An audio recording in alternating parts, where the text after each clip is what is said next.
जय श्री कृष्णा दोस्तों आज से हम अपना नया चैप्टर शुरू करने जा रहे हैं इनकम टैक्स का। और वो जो क्विक रिवीजन हमने लास्ट लेक्चर में कंप्लीट कर लिया था, तो आज हम लेसन नंबर 2 शुरू करेंगे एग्रीकल्चरल इनकम का। और एग्रीकल्चरल इनकम की टैक्सेशन को हम समझेंगे। तो इसके लिए आप बुक डाउनलोड कर लेंगे या फिर आपने कर लिया होगा, तो मैं वो बुक ओपन कर लेता हूँ। तो दोस्तों हम ये लेसन नंबर 2 की बात कर रहे हैं। लेसन नंबर 2 है एग्रीकल्चरल इनकम। हम पूरा का पूरा ये चैप्टर यहाँ समझने की कोशिश करेंगे कि ये एग्रीकल्चरल इनकम है क्या। सर, अगर इन जनरल बात करें तो हम शुरू से आज़ादी के बाद से ही जो हमारा देश है वो कृषि प्रधान देश है। मतलब कि जो इकोनॉमी में या फिर जीडीपी में, ग्रॉस डोमेस्टिक प्रोडक्ट में जो सबसे ज़्यादा योगदान रहा है वो एग्रीकल्चरल का रहा है शुरू से ही। और जो देश कृषि प्रधान देश रहे, अगर उसको भी टैक्स कर देंगे, किसानों को भी टैक्स कर देंगे। खैर, अब तो चीज़ें बदल रही है, सर्विस सेक्टर की तरफ झुकाव आ रहा है। सर्विस सेक्टर का काफ़ी योगदान अब आ रहा है जीडीपी में। लेकिन जो बेस है एग्रीकल्चरल इनकम, जो हमारा बेस है, अगर सर किसान की वजह से ही हम ये खाना खा पा रहे हैं, तो सर किसान के इनकम को भी टैक्स करना सही रहेगा। तो दोस्तों, इन्होंने बहुत अच्छे तरीके से टैक्स को इस तरीके से फ्रेम किया कि जो एक वीकर सेक्शन है, मतलब किसान, एक तरीके से ये देखा गया किसान काफ़ी कमज़ोर ही रहते हैं, या फिर जो किसान को पैसा मिलता है उनके अनाज के बदले उतना नहीं मिल पाता है जितना मिलना चाहिए। वैसे किसानों की भी बहुत सारी कैटेगरीज है, छोटे किसान, बड़े किसान। लेकिन इन्होंने ये कहा कि नहीं, हम एग्रीकल्चरल इनकम को टैक्स नहीं करेंगे। अब ये जानेंगे कि एग्रीकल्चरल इनकम क्या होती है सर, और एग्रीकल्चरल इनकम के टाइप्स कितने सारे हो सकते हैं, इसकी टैक्सेशन कैसे हो सकती है अगर इन केस कभी कोई टैक्स की बात आएगी भी तो। लेकिन इन जनरल बात करूं तो एग्रीकल्चरल इनकम को टैक्स नहीं किया जाता है, क्योंकि ये माना गया है कि किसान लोग बहुत मेहनत से पूरे देश को खाना खिला रहे हैं, या फिर पूरे देश के लिए जो अनाज है वो उसका प्रोडक्शन कर रहे हैं। तो उनको थोड़ी सी ये ढील दी गई है, और उनको बोला गया कि भाई आप बहुत ही एक कमज़ोर सेक्शन से, ज़्यादातर किसानों की लाइफ दोस्तों हमारे देश में सही नहीं है। किसानों को बहुत मेहनत करनी पड़ती है, और फिर मेहनत करने के बाद भी उनको वो प्राइस नहीं मिल पाता है। जैसे कि अगर हम बात करें, आप ब्रेड खाते हैं या फिर बर्गर, और बहुत सारी ऐसी चीज़ें हैं जो जो यूज़ तो वही सारी चीज़ें हो रही हैं जो किसान प्रोड्यूस कर रहा है, या किसान जिसका उत्पादन कर रहे हैं। लेकिन आप बर्गर के या फिर ब्रेड के किसी अच्छे रेस्टोरेंट में जाके आप 200 250 कुछ भी देने को तैयार है, लेकिन किसी उस किसान को कितना उसको मिल रहा है वो शायद आप इमेजिन भी नहीं कर सकते। कि 1 किलो गेहूं के बदले किसान को 6 रुपये, 7 रुपये, 10 रुपये, चावल के बदले 10 रुपये, 12 रुपये ऐसे करके। और जबकि आप अच्छे अच्छे रेस्टोरेंट में जाएंगे तो चावल ही आपको 150 किलो, 150 रुपये किलो, 100 रुपये किलो इस तरीके से मिलेंगे। मतलब मेरे कहने का मतलब ये है कि किसान तक जो पैसा है, किसानों को जो पैसा मिल रहा है उनके प्रोडक्शन का, वो उतना नहीं मिल पा रहा है जितना मिलना चाहिए। इस वजह से उनकी जो लाइफ है काफ़ी स्ट्रगल है उनकी लाइफ में, क्योंकि एक फसल का उत्पादन करने के लिए 5 से 6 महीने की उनकी मेहनत होती है। मतलब मैं एक किसान का बेटा कह सकते हो मुझे आप, या किसान का पोता कह सकते हो, ग्रैंडसन कह सकते हो। तो मैंने उस चीज़ को फेस किया है, मैंने उस चीज़ को देखा है कि कैसे कितनी मेहनत करते हैं लोग खेतों में, जहाँ वो ये नहीं देखते कितने टेम्परेचर है। हम तो यहाँ छोटी छोटी चीज़ पे मोबाइल निकाल के देख लेते हैं कि यार ओ अभी तो 30 टेम्परेचर है, अभी 35 टेम्परेचर है। एसी के रूम में होते हैं, थोड़ी सी गर्मी होती है तो टेम्परेचर कम कर देते हैं। बट किसानों के पास ये फैसिलिटी नहीं है दोस्तों। उनको धूप में ही काम करना है, धूप, बरसात, ठंडी, सारी चीज़ें फेस करनी है। इतना सब कुछ उनको करना पड़ता है। तो मेरे ख्याल से सोसाइटी का भी, या फिर हम जैसे लोग जो सिटी में रह रहे हैं, उनको भी उनको समझना चाहिए कि यार उनके लिए भी हमें कुछ करना चाहिए। गवर्नमेंट भी उनके लिए कुछ करती है, कुछ अच्छा करने के लिए कोशिश करती रहती है, इंसेंटिव्स देती है उनको, कुछ मॉनेटरी टर्म्स में हेल्प भी करती है। लेकिन अब इनकम टैक्स में उनके लिए क्या हेल्प है? इनकम टैक्स में उनको क्या, अगर कोई किसान पैसे कमा लेता है, जैसे कि हमने फर्स्ट चैप्टर में पढ़ा है कि अगर 2.5 लाख से स्लैब ज़्यादा है, अगर एक नॉर्मल बंदा है, तो क्या किसान है उसकी 2.5 लाख से ज़्यादा की इनकम होगी तो उसको टैक्स कर देंगे। वही सारी चीज़ें हम इस चैप्टर में पढ़ेंगे, लेसन 2 एग्रीकल्चरल इनकम। मैंने आपको थोड़ा सा ब्रीफ दे दिया, और देख लेते हैं इस चैप्टर में है क्या क्या। तो दोस्तों इसमें है ऑब्जेक्टिव 2.2 है definition of agricultural income, agricultural income की डेफिनेशन पढ़ लेंगे। 2.3 में स्कीम ऑफ पार्शियल इंटीग्रेशन, ये कॉन्सेप्ट पढ़ेंगे। और फिर बहुत छोटा सा चैप्टर है ये, एक एक करके सारे कॉन्सेप्ट पढ़ेंगे और उम्मीद करता हूँ कि मैं आपको समझाने में सफल रहूँगा। और अगर कोई क्वेरी रह जाती है तो प्लीज़ आप मुझे कमेंट बॉक्स में ज़रूर बताएं। और जो मेरा इंस्टा है वो नवकरही अकेडमी करके है, _ अकेडमी, इस पे आप मुझे DM भी कर सकते हैं, तो मैं आपकी क्वेरी का ज़रूर सॉल्यूशन देने की कोशिश करूँगा। तो this chapter explain the provision of income tax act applicable for agricultural income earned by the assessee. Assessee कौन होता है दोस्तों, वो हम ऑलरेडी पढ़ चुके हैं। वो बंदा जो टैक्स के लिए लाइबल है या फिर जिसके ऊपर कोई टैक्स पेनल्टी इंटरेस्ट है, वो असेसी कहलाता है। ये नहीं कि उसने इनकम किया तो सही सिर्फ वही असेसी कहलाएगा। जिस बंदे को इनकम टैक्स में कोई पेनल्टी भी देनी है, इंटरेस्ट भी देना है ना, तो वो असेसी ही कहलाएगा। तो कोई भी असेसी अगर इनकम टैक्स में एग्रीकल्चरल इनकम कर रहा है, तो किसी भी असेसी की अगर एग्रीकल्चरल इनकम है तो उसके लिए इनकम टैक्स एक्ट में क्या क्या प्रोविज़न है वो हम इस चैप्टर में देखेंगे। अब आगे चलते हैं डेफिनेशन ऑफ एग्रीकल्चरल इनकम। तो एग्रीकल्चरल इनकम की डेफिनेशन, कोई भी एक्ट है उसमें डेफिनेशन सेक्शन 2 में ही होता है। तो देखो दोस्तों, यहाँ पे सेक्शन 2 में डेफिनेशन दिया गया है। Agricultural income means any rent और revenue derived from land which is situated in India and is used for agricultural purpose. मतलब कोई भी ज़मीन है, ठीक है, उससे होने वाली रेंटल इनकम, या फिर कोई लैंड है, ज़मीन है जो सिचुएटेड कहाँ है दोस्तों, इंडिया में। मतलब अगर पाकिस्तान में अगर आपकी एग्रीकल्चरल लैंड है, पाकिस्तान में आपकी रेंटल इनकम हो रही है उस एग्रीकल्चरल लैंड से, तो उसकी बात नहीं हो रही, उसको एग्रीकल्चरल इनकम कंसिडर नहीं करेंगे। श्रीलंका में आपके एग्रीकल्चरल इनकम हो रही है, उसको एग्रीकल्चरल इनकम नहीं मानेंगे। तो ये सारी की सारी एग्रीकल्चरल इनकम कौन सी इनकम मानी जाएगी?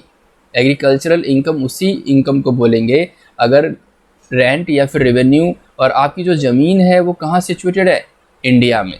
मतलब इंडिया में जो सिचुएटेड ज़मीन है उसी को एग्रीकल्चरल लैंड माना गया, उससे होने वाली कमाई को ही एग्रीकल्चरल इनकम्स मानेंगे।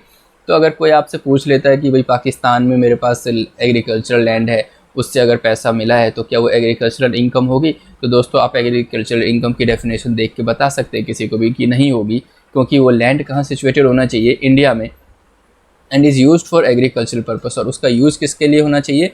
एग्रीकल्चरल पर्पस के लिए। तो सर लैंड कौन देता है एग्रीकल्चर के लिए ज़मीन रेंट पे? तो दोस्तों बड़े से बड़े फार्म जिनके पास ज़मींदार होते हैं, जो या फिर कोई भी किसान है अपने रेंट पे ज़मीन को दे सकता है किसी भी बंदे को, उसके बदले कुछ पैसे उसको मिल जाते हैं एज ए रेंट, वो उस पर काम कर सकता है, एग्रीकल्चर से रिलेटेड ही काम होगा, तो वो एग्रीकल्चरल इनकम होगी। सेकेंड है any income derive from land which is situated in India and is used for agricultural purpose bye agricultural operation. तो एग्रीकल्चर पर्पस के लिए यूज होना चाहिए, एग्रीकल्चरल ऑपरेशन उस पर काम एग्रीकल्चर से रिलेटेड होना चाहिए। Following are the 3 instances of this type of agricultural income. कौन से 3 केसेस हैं वो देख लेते हैं। Situation A, any income derived by agriculture from land situated in India and use for agricultural purpose. देखिए दोस्तों, जो फोकस किया जा रहा है ना, वो लैंड सिचुएटेड इन इंडिया पे है और उसका यूज़ किसके लिए होना चाहिए? Agricultural purpose. आपके पास अगर खेत है और उसका यूज़ आप एग्रीकल्चरल पर्पस के लिए नहीं कर रहे, खेत पे आपने फैक्ट्री ओपन कर ली है, तो वो फिर एग्रीकल्चरल लैंड नहीं कहलाएगी, या फिर वो उसके होने वाली एग्रीकल्चरल इनकम नहीं होगी। तो एग्रीकल्चरल लैंड पे एग्रीकल्चरल पर्पस का काम होना चाहिए। B, any income derived by a cultivator और receiver of rent in kind of any process ordinarily employed to render the produce raised or received by him to make it to fit taken to market।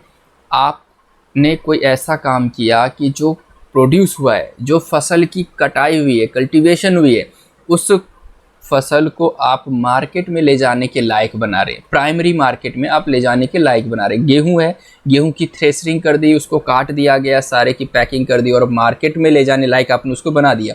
ऐसी income, ऐसी चीज़ों से अगर कोई income हो रही है ना, तो उसको एग्रीकल्चरल इनकम ही बोलेंगे। कई लोग क्या करते हैं, गाँव भर में जब गेहूं की खेती होती है, तो जब गेहूं की कटाई होती है तो थ्रेसर से या फिर किसी मशीन से गेहूं को निकाला जाता है।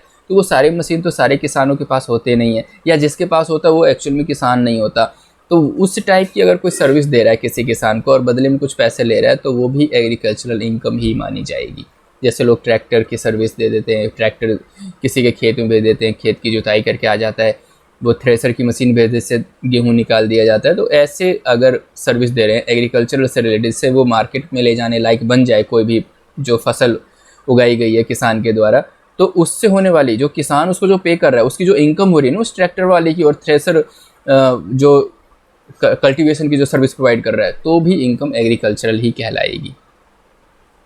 सी देख लेते हैं, any income derived by such land by the sale by a cultivator और receiver of rent in kind in produce raised और receiver by him in respect of which no process has been perform other than a process of nature described in B. मतलब B में जो nature describe किया गया, अगर उसके अलावा अगर कोई लैंड को बेच दिया जाता है, any income derived such land by the sale by a cultivator, मतलब ऐसे ज़मीन पे जो फसल हुई है उसके वहाँ पे बी में क्या है वो सर्विस दे रहा था, और सी में क्या है वो अब सेल करने की सर्विस दे रहा है।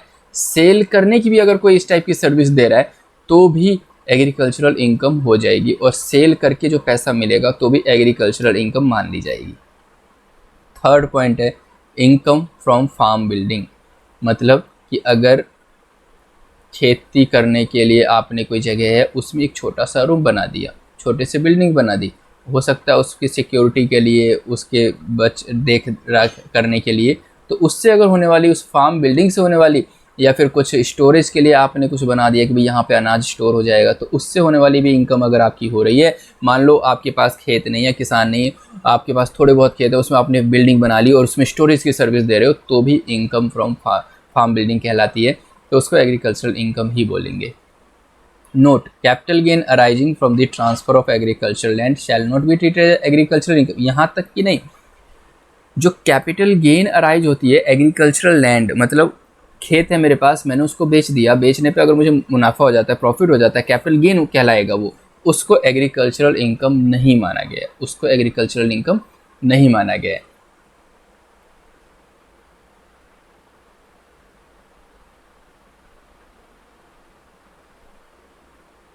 अब ये देख लेते हैं ये पार्टली एग्रीकल्चरल इनकम क्या होता है। अभी तक तो हम जो पढ़ रहे थे उसमें तो ये है कि भाई सारा का सारा जो भी पैसा कमाया है वो 100% एग्रीकल्चरल इनकम मान लिया जाएगा और फिर उसको टैक्स नहीं, मतलब वो एग्रीकल्चरल, अभी टैक्सेशन की बात ही नहीं कर रहे हैं, अभी हम एग्रीकल्चरल इनकम को समझ रहे हैं।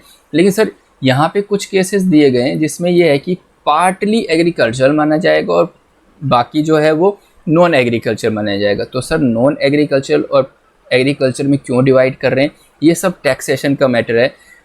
अगर मैंने ये बोल दिया कि एग्रीकल्चर इनकम पे टैक्स नहीं होगा, और तो फिर ऑब्वियस ही बात है, जब जो आपने किसी 100 रुपये में से अगर डिवाइड कर दिया, भाई देखो 60% तुम्हारा एग्रीकल्चर है और 40% तुम्हारा नॉन एग्रीकल्चर है, और मैंने ये बोल दिया इस पर कोई टैक्स नहीं है, इसका मतलब 40% पे टैक्स होगा, इसीलिए मुझे डिवाइड करना है अपनी इनकम। तो ये कौन से केसेस में सर डिवाइड करना होगा, अगर एग्रीकल्चरल इनकम ही है तो कौन से केसेस में, वो 3 केसेस देख लेते हैं इसमें पार्टली इनकम मानी जाएगी और पार्टली एग्रीकल्चरल इनकम और पार्टली नॉन एग्रीकल्चरल इनकम। पहला है growing and manufacturing T in India. तो अगर आप टी की ग्रोविंग कर रहे हैं या मैन्युफैक्चरिंग कर रहे हैं, मतलब चाय के बागान है आपके, तो इसमें 60% माना जाता है एग्रीकल्चरल इनकम और 40% माना जाता है non agricultural income. Sale of certificated latex और सीनेक्स और लेटेक्स बेस्ड क्रैप्स, ये भी एक तरीके से आप ये कह सकते हैं रबड़ से रिलेटेड है ये। अगर आप इस टाइप की कोई बिजनेस कर रहे हैं लेटेक्स बेस्ड क्रैप्स, तो 65% ये रबड़ का बिजनेस होता है बेसिकली ना, जो टायर में जो रबड़ और यूज होते हैं, तो अगर 65% उसका एग्रीकल्चरल इनकम माना जाएगा और 35% नॉन एग्रीकल्चरल इनकम।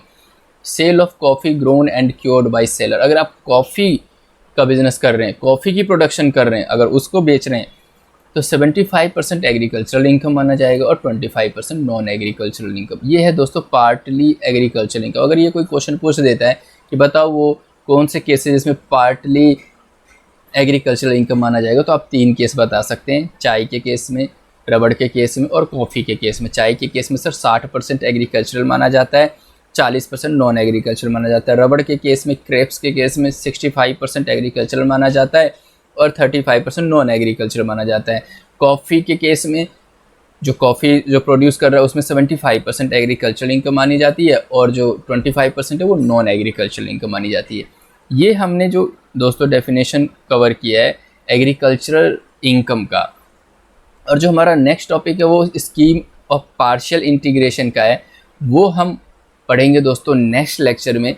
मैं नहीं चाहता कि एक ही लेक्चर में बहुत कुछ पढ़ा दूं और सब कुछ फिनिश हो जाए दोस्तों, आपको समझ में भी आना चाहिए। मेरी पूरी कोशिश है कि मैं आपको समझाऊं, एक्सप्लेन करूं, लॉजिक से के साथ आपको कोई भी चीज़ें बताऊं और बहुत अच्छे तरीके से मैं आपको रिवीजन भी कराऊंगा, ताकि आप सिर्फ इन लेक्चर्स को देखेंगे और सुनेंगे तो वो चीज़ें याद हो जाएंगी।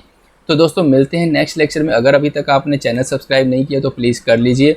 और मैं चाहता हूं कि अगर ऐसे कोई बच्चे हैं जो नहीं पढ़ पा रहे या कोई कोचिंग क्लासेस ज्वाइन नहीं कर पा रहे और कोई बुक्स नहीं है उनके पास, तो प्लीज़ ऐसे बच्चों को ये क्लासेस रेफ़र कीजिए।